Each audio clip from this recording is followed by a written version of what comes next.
আমি 1 মিনিটে দুটা কথা বলে শেষ করব। প্রথম একটা কথা আমি বলি, আল্লামা জাহিদ কাউসারী রাহিমাহুল্লাহ তার মাকালাতুল কাউসারীতে একটা প্রবন্ধ লিখেছেন, হুকমু মুহাওয়ালাতি ফাসলিদ দ্বীন আনিদ দাওলা।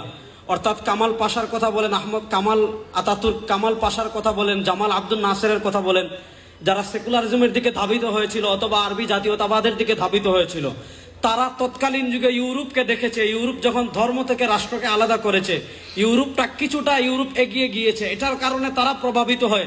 ওই সময় মুসলমানদের ভিতর দুটা চেতনা ছড়িয়েছিল, একটা হলো আরবি জাতীয়তাবাদ, আরেকটা হলো সেকুলারিজম।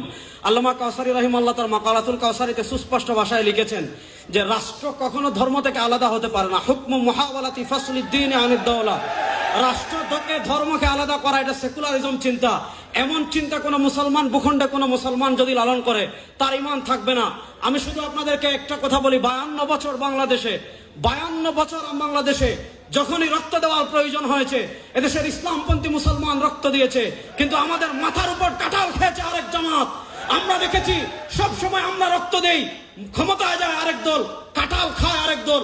আমরা পরিষ্কার ভাষায় বলি, 2024-এর জুলাই আগস্টে যে গণ অভ্যুত্থান হয়েছে, এই গণ অভ্যুত্থানে কোনো শাহবাগী রক্ত দেয় নাই, এই গণ অভ্যুত্থানে কোনো রাম রক্ত দেয় নাই, এই গণ অভ্যুত্থানে কোনো বাম রক্ত দেয় নাই, এই অভ্যুত্থানে রক্ত দিয়েছে আবু সাইদ, মুগ্ধ, তাহমিদেরা।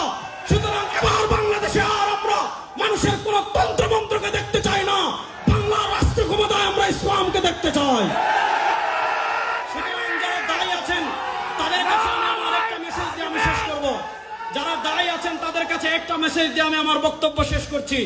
আমাদের ভিতর আকীদাগত ইখতিলাফ থাকতে পারে, আছে, কিয়ামত পর্যন্ত থাকবে। মাযহাবগত ইখতিলাফ আছে, থাকবে, কিন্তু বাংলাদেশের রাষ্ট্র ক্ষমতায় ইসলাম যাক, এ ব্যাপারে আমাদের ভিতর কোনো ইখতিলাফ আছে? বলেন, এ ব্যাপারে আমাদের ভিতর কোনো ইখতিলাফ আছে?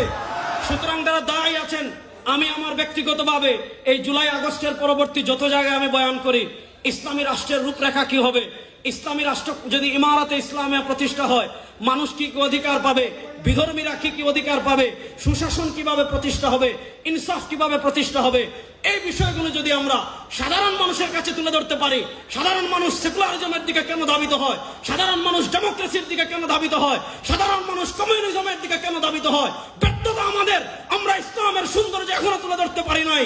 আমি সবাইকে অনুরোধ করব, আগামী 1 বছর আমরা যেখানে কথা বলবো ইসলামী রাষ্ট্রের রূপরেখা তুলে ধরবো। ইনশাআল্লাহ বাংলাদেশের সব মতবাদ দেখা আমাদের শেষ হয়েছে, এবার আমরা ইসলামের বাংলাদেশ দেখবো ইনশাআল্লাহ। আলহামদুলিল্লাহ।